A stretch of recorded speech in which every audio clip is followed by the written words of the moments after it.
Hello everyone. Welcome to the class number 25 of the chapter Programming Using IDE.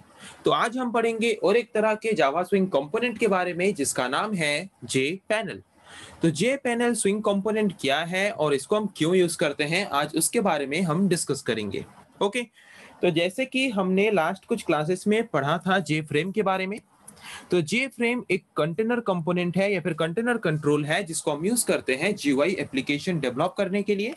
जिसको हम mainly क्यों use करते हैं, जिसको हम मेनली यूज करते हैं उसके अंदर बाकी सारे चाइल्ड कंपोनेंट्स को ऐड करने के लिए और बाकी सारे चाइल्ड कंपोनेंट्स को होल्ड करके रखने के लिए हम यूज करते हैं जे फ्रेम कंटेनर कंट्रोल को।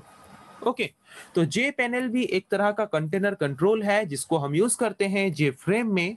जैसे कि जे फ्रेम को हम यूज करते हैं बाकी चाइल्ड कंट्रोल्स को होल्ड करने के लिए, वैसे जे पैनल को हम डायरेक्टली नहीं यूज करते चाइल्ड कंट्रोल या फिर चाइल्ड कंपोनेंट्स को होल्ड करके रखने के लिए, पर जे पैनल कंटेनर को हम यूज करते हैं जे फ्रेम के अंदर कि उसके अंदर हम जितने भी चाइल्ड कंपोनेंट्स यूज कर रहे हैं सारे चाइल्ड कंपोनेंट्स को कैसे प्रॉपर वे में अरेंज करके रख सकें। उसके लिए हम यूज करते हैं जिस कंटेनर कंपोनेंट को हमारे जावा स्विंग में, उस कंटेनर कंपोनेंट को हम बोलते हैं J panel container component. Okay, it is a light weight container. J panel एक लाइट वेट कंटेनर है जिसको हम यूज क्यों करते हैं। It is used for holding components which include J button, J label, J list etcetera. मतलब J frame component के अंदर हम जितने भी चाइल्ड कंपोनेंट्स यूज कर रहे हैं सारे चाइल्ड कंपोनेंट्स को होल्ड करके रखने के लिए जे फ्रेम के अंदर हम जिस कंटेनर कंपोनेंट या फिर कंटेनर कंट्रोल को यूज करते हैं उस कंटेनर कंट्रोल को हम बोलते हैं J panel container control. Okay, तो पैनल हम कैसे क्रिएट कर सकते हैं हमारे फ्रेम के अंदर, by using J frame component class. By using J frame component class we can create the panel inside the frame. Okay, तो मेनली हम क्यों यूज करते हैं फ्रेम को, हम पैनल को क्यों यूज करते हैं फ्रेम के अंदर। They are mainly used to allow the developer to have more control over the positioning and style of the components on the screen. Suppose हम एक GUI एप्लीकेशन डिजाइन कर रहे हैं, तो GUI एप्लीकेशन का जो भी हमारे स्क्रीन में दिखाएगा वहां पे हमने जितने भी कंपोनेंट्स ऐड किया है तो सारे कंपोनेंट्स का पोजीशनिंग कैसे प्रॉपर हो, सारे कंपोनेंट्स का स्टाइल कैसे प्रॉपर हो, उसको मेंटेन करने के लिए हम फ्रेम के अंदर यूज करते हैं पैनल को, ताकि वो हमारे कंपोनेंट्स को प्रॉपर वे में, प्रॉपर पोजीशन में होल्ड करके रखे, ताकि हमारा जीयूआई एप्लीकेशन ज्यादा अट्रैक्टिव और ज्यादा बेटर बन सके। ओके, तो different type of constructor use करता है जे पैनल। जबकि जे पैनल एक क्या है, जे पैनल एक कंपोनेंट क्लास है जावा स्विंग पैकेज का। तो जबकि ये एक क्लास है, हर एक क्लास का अपना खुद का कंस्ट्रक्टर होता है। कंस्ट्रक्टर क्या है, it is a special type of method which has the same name as the name of the class. तो जे पैनल जो क्लास का नाम है, क्लास के नेम के साथ कंस्ट्रक्टर का नेम सेम होता है। तो कंस्ट्रक्टर हम बेसिकली क्यों यूज करते हैं, it is used to assign the value और it is used to normally create the jpanel component inside the GUI application. Okay, तो jpanel constructor हम यूज करते हैं एक नया पैनल क्रिएट करने के लिए हमारे फ्रेम के अंदर with double buffer and A flow layout. तो ये डबल बफर और फ्लो लेआउट क्या है, तो पहले हमें ये जानना पड़ेगा जे पैनल हम जब यूज करते हैं और ऐड करते हैं हमारे फ्रेम के अंदर, तो ये मेनली दो चीजों में फोकस करता है। एक है लेआउट मैनेजर, ओके, और दूसरा चीज है बफर स्ट्रेटेजी। दूसरा क्या है, दूसरा है बफर स्ट्रेटेजी। ये दो चीजों में मेनली फोकस करता है जे पैनल। तो ये दो चीज क्या है, ये दो चीज हम क्यों यूज करते हैं। लेआउट मैनेजर का काम है कि हम किस तरह का लेआउट, किस तरह का डिजाइनिंग हम हमारे एप्लीकेशन में यूज करना चाहते हैं उसको डिफाइन कर सकते हैं जे पैनल यूज करके, फर्स्ट। सेकंड है बफर स्ट्रेटेजी। ये बफर स्ट्रेटेजी क्या है, बफर स्ट्रेटेजी हम यूज करते हैं तब, मतलब सपोज हम अगर कुछ जीयूआई एप्लीकेशन डेवलप कर रहे हैं तो उस जीयूआई एप्लीकेशन में हमें सपोज बहुत सारे कंपोनेंट्स ऐड करने हैं, बहुत सारे अलग अलग डिजाइनिंग करने हैं, तो हमें बफर स्ट्रेटेजी क्या करता है, अलग अलग प्लेटफॉर्म में हमें अलग अलग से क्या करने के लिए अलाउ करता है, मतलब डिजाइनिंग, ग्राफिकल डिजाइनिंग करने के लिए अलाउ करता है। उसके बाद सारे ग्राफिकल डिजाइनिंग को अलग अलग जगह से कॉपी करके लाके उसको एक ही स्क्रीन में ऐड करने की फैसिलिटी हमें प्रोवाइड करता है कौन, बफर स्ट्रेटेजी। तो जे पैनल मेनली ये दो चीजों पे फोकस करता है, एक है लेआउट मैनेजर और एक है बफर स्ट्रेटेजी। ओके, तो जे पैनल कंस्ट्रक्टर अगर हम यूज करते हैं जे पैनल बनाने के लिए हमारे फ्रेम के अंदर GUI एप्लीकेशन में, तो वो बाय डिफॉल्ट हमारा जो बफर स्ट्रेटेजी है, कौन सा बफर स्ट्रेटेजी प्रोवाइड करता है? Double buffer. Okay, double buffer क्या है इसके बारे में डिस्कस करेंगे। और दूसरा है फ्लो लेआउट। लेआउट मैनेजर जो है वो हमें अलग अलग तरह का लेआउट्स प्रोवाइड करता है, जैसे कि border layout, grid layout, flow layout. ऐसे अलग अलग तरह के लेआउट्स हैं, अलग अलग तरह के डिजाइनिंग्स हैं, जिसको हम यूज कर सकते हैं जेपैनल के द्वारा हमारे एप्लीकेशन को डिजाइन करने के लिए। ओके, उसके बाद आते हैं और एक तरह के कंस्ट्रक्टर के बारे में, जेपैनल बुलियन। तो ये जो बुलियन आर्गुमेंट है ये किसके लिए है? बफर स्ट्रेटेजी के लिए है, कि हम किस तरह का बफर स्ट्रेटेजी यूज करना चाहते हैं। हम डबल बफर स्ट्रेटेजी यूज करना चाहते हैं या डबल बफर स्ट्रेटेजी यूज नहीं करना चाहते, तो ट्रू या फॉल्स के फॉर्म में हम value as a argument provide करते हैं। किसमें? इसमें। ओके, बुलियन वाले आर्ग्यूमेंट में। तो ये कंस्ट्रक्टर हम मेनली यूज करते हैं। क्यों? फ्लो लेआउट, हमारा जो लेआउट मैनेजर है वो तो फ्लो लेआउट रहेगा, पर जो बफर स्ट्रेटेजी है वो हम अपने मर्जी से क्या कर सकते हैं? डिफाइन कर सकते हैं इस तरह के कंस्ट्रक्टर को यूज करके। Then another type of constructor is, जहां पे हमारा आर्गुमेंट क्या है? लेआउट मैनेजर, कि हम किस तरह का लेआउट यूज करना चाहते हैं हमारे GUI एप्लीकेशन में, उसको डिफाइन करने के लिए हम यूज करते हैं इस तरह के आर्गुमेंट को हमारे जेपैनल कंस्ट्रक्टर के अंदर। Okay, this creates a new buffered panel. Double buffer तो यूज करता ही है बाय डिफॉल्ट, और उसके साथ हम स्पेसिफाई कर सकते हैं अपने मर्जी से लेआउट मैनेजर यूज करके कि हम किस तरह का लेआउट, किस तरह का डिजाइनिंग हमारे GUI एप्लीकेशन में यूज करना चाहते हैं। Okay, then another type of constructor is, जहां पे हम लेआउट मैनेजर और हमारा बफर स्ट्रेटेजी दोनों ही खुद से डिफाइन कर सकते हैं कि हम किस तरह का लेआउट यूज करना चाहते हैं। उसको डिफाइन करने के लिए लेआउट मैनेजर वाला आर्गुमेंट, और हम किस तरह का बफर स्ट्रेटेजी यूज करना चाहते हैं उसको डिफाइन करने के लिए भी बुलियन वाला आर्गुमेंट। दोनों ही आर्गुमेंट यूज करके हम डिफाइन कर सकते हैं कि हम किस तरह का लेआउट और किस तरह का बफर स्ट्रेटेजी स्पेसिफाई करना चाहते हैं हमारे GUI एप्लीकेशन में। It creates a new panel, ये एक नया पैनल क्रिएट करेगा, और जो नया पैनल क्रिएट करेगा किस हिसाब से क्रिएट करेगा? जिस हिसाब का लेआउट हम प्रोवाइड किए होंगे लेआउट मैनेजर वाला आर्गुमेंट यूज करके और बफर स्ट्रेटेजी वाला आर्गुमेंट यूज करके, हम जिस तरह का लेआउट और जिस तरह का बफर हम यूज किए होंगे उसी तरह का एक नया पैनल क्रिएट करेगा हमारे जेफ्रेम के अंदर। ओके, तो ये तो कुछ कंस्ट्रक्टर्स थे जिसको हम यूज करते हैं हमारे GUI एप्लीकेशन में जेफ्रेम कंटेनर के अंदर। क्यों? हमारे जितने भी कंपोनेंट्स को जेफ्रेम होल्ड करके रखता है उनको प्रॉपर एक्यूरेसी और प्रॉपर पोजिशनल एक्यूरेसी में मेंटेन करके रखने के लिए, प्रॉपर पोजीशन में मेंटेन करके रखने के लिए हम जेफ्रेम कंटेनर के अंदर यूज करते हैं जेपैनल कंटेनर कंपोनेंट को। ओके, तो क्या क्या मेथड्स यूज करता है? First type of method used by J panel is string param string. Param string का काम क्या है? इस मेथड को हम क्यों यूज करते हैं? This method returns a string representation of this panel।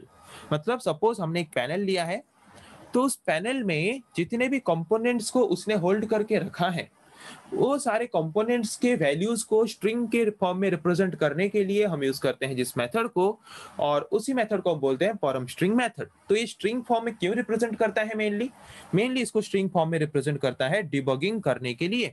Okay, debugging करने के लिए मतलब क्या? जैसे कि हमने पढ़ा था कंपाइलर, इंटरप्रेटर, डिबगर। तो डिबगर का काम क्या है? डिबगर का काम ये है टू डिबग द प्रोसेस।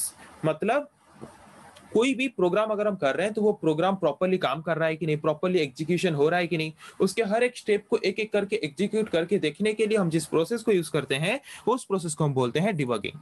तो परम स्ट्रिंग मेथड क्या करता है कि पैनल के अंदर जितने भी कंपोनेंट्स हैं सारे कंपोनेंट्स के वैल्यू को स्ट्रिंग के फॉर्म में रिप्रेजेंट करता है ताकि उसको आसानी से डिबग किया जा सके, इसीलिए हम यूज करते हैं परम स्ट्रिंग मेथड को। Then another type of method is get accessible context. Get accessible context method हम क्यों यूज करते हैं? This method is used to get the accessible context associated with this JPanel। JPanel जो हमने use किया है, JPanel container हमने जो यूज किया है उसमें जितने भी एक्सेसिबल कॉन्टेक्स्ट हैं, जितने भी एक्सेसिबल कंपोनेंट्स हैं, मतलब हम जिस जिस कंपोनेंट को एक्सेसिबल करना चाहते हैं वो सारे कंपोनेंट्स को ऐड करने के लिए या फिर उस सारे कंपोनेंट्स को देखने के लिए, स्पेसिफाई करने के लिए हम यूज करते हैं जिस मेथड को, उस मेथड को हम बोलते हैं get accessible context. Okay, this method is used to get the accessible context associated with the JPanel। JPanel के साथ जितने भी context या फिर components ऐड हैं उनमें से कितना components associated हैं इसके साथ accessible होने के लिए, मतलब कितना कंपोनेंट्स ऐसे हैं जो कि एक्सेसिबल हो, उसके लिए हमने इसको ऐड किया है, काम कर सकें प्रॉपर्ली इसके लिए ऐड किया है। तो वो सारे कंपोनेंट्स को, वो सारे कॉन्टेक्स्ट को रिटर्न करने के लिए हम यूज करते हैं गेट एक्सेसिबल कॉन्टेक्स्ट मेथड को। Okay, then another type of method is void add component। हम हमारे जे पैनल के अंदर अगर कुछ नया कंपोनेंट ऐड करना चाहते हैं, कोई भी चाइल्ड कंपोनेंट को अगर ऐड करना चाहते हैं, तो उसके लिए हम यूज कर सकते हैं void add मेथड को, और कंपोनेंट वाला आर्गुमेंट यूज करके हम क्या कर सकते हैं, जिस तरह का चाइल्ड कंपोनेंट हमारे जे पैनल के अंदर ऐड करना चाहते हैं, ऐड कर सकते हैं। Then another type of method is int get component count।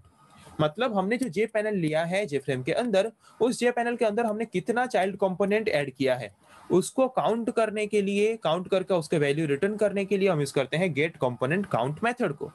This method is used to get the number of components in this panel. उस पर्टिकुलर पैनल में हमने कितना चाइल्ड कंपोनेंट ऐड किया है, उसको काउंट करके उसका नंबर रिटर्न करेगा जिस मेथड, वो मेथड को हम बोलते हैं गेट कंपोनेंट काउंट मेथड।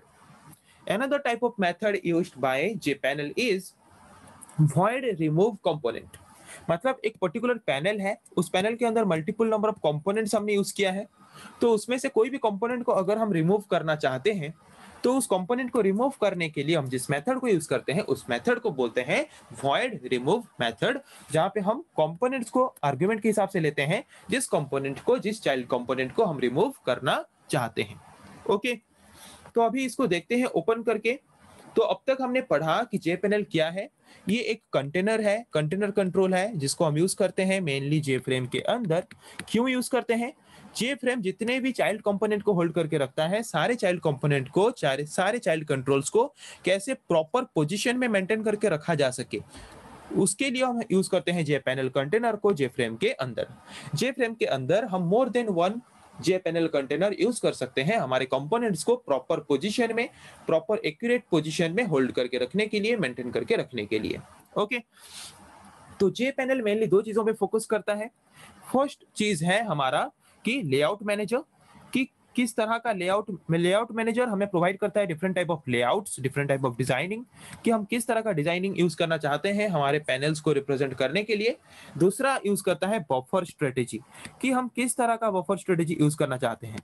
मतलब जब भी हम एक जीयूआई एप्लीकेशन डेवलप करते हैं, तो उससे पहले हम उसको डिजाइन करते हैं, उसका ग्राफिकल डिजाइनिंग करते हैं।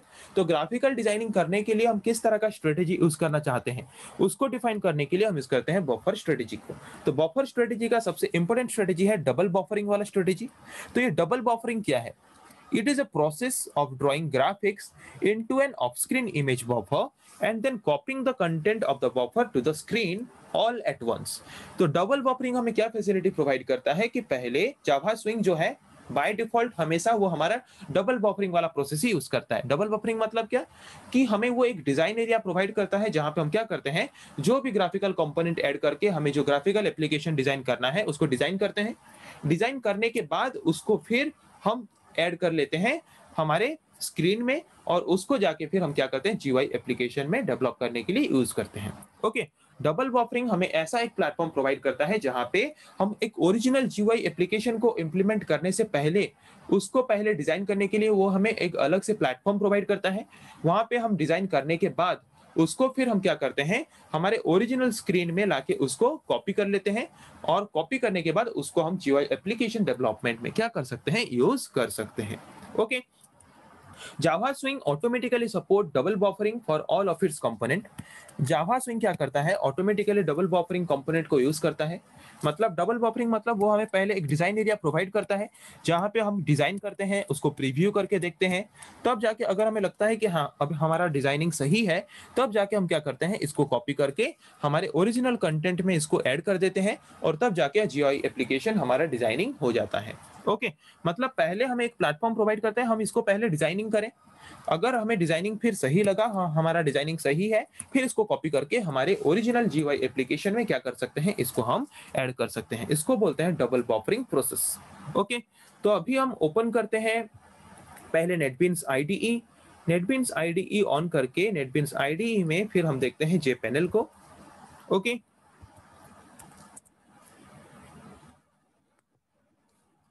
तो पहले नेटबीन्स आईडीई ओपन करते हैं, स्टार्ट बटन में जाके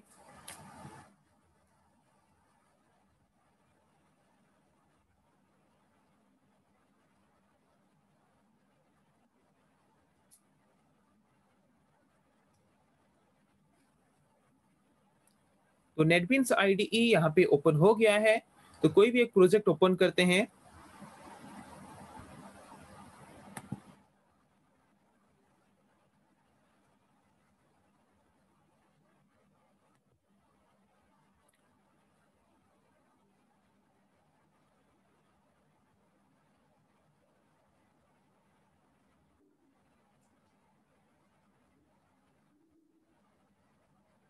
तो यहाँ पे हमने फ्रेम ऐड कर लिया है जे फ्रेम कंटेनर को।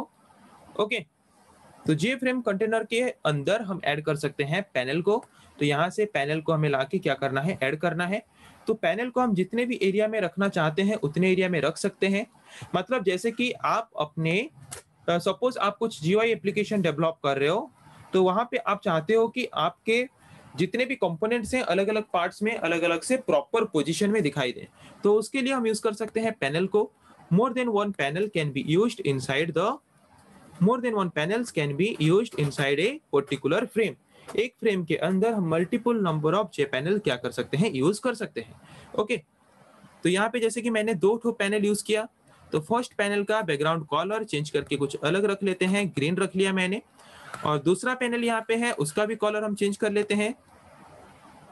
उसका कलर चेंज करके मैंने कर दिया उसका ब्लू। ओके, तो आप देख सकते हो यहाँ पे हमारे स्क्रीन में हमने अलग अलग तरह के पैनल यूज किया। तो वैसे ही आप more than one panel use कर सकते हो एक जे फ्रेम के अंदर। और उसके अंदर आप क्या कर सकते हो, अपने कुछ भी तरह के चाइल्ड कंपोनेंट्स को, चाइल्ड कंट्रोल्स को ऐड कर सकते हो उसके अंदर। और यूज करके क्या कर सकते हो, अपने जीयूआई एप्लीकेशन को डिजाइन कर सकते हो, जिसकी वजह से वो क्या करेगा, प्रॉपर एक्यूरेसी पोजीशन में, प्रॉपर एक्यूरेट पोजीशन में क्या करेगा, वो आपके कंपोनेंट को आपके एप्लीकेशन में रिप्रेजेंट करेगा। इसके लिए हम यूज करते हैं जे पैनल को। किसके अंदर, जे पैनल को यूज करते हैं जे फ्रेम कंटेनर के अंदर। ओके, समझ आ गया। तो आज हमने डिस्कस किया जे पैनल के बारे में। जे पैनल कंटेनर क्या है, जे पैनल को हम क्यों यूज करते हैं, उसके बारे में हमने डिस्कस किया। फिर नेक्स्ट क्लास में हम पढ़ेंगे ऐसे और कुछ टॉपिक्स के बारे में। आज के लिए इतना ही। Thank you.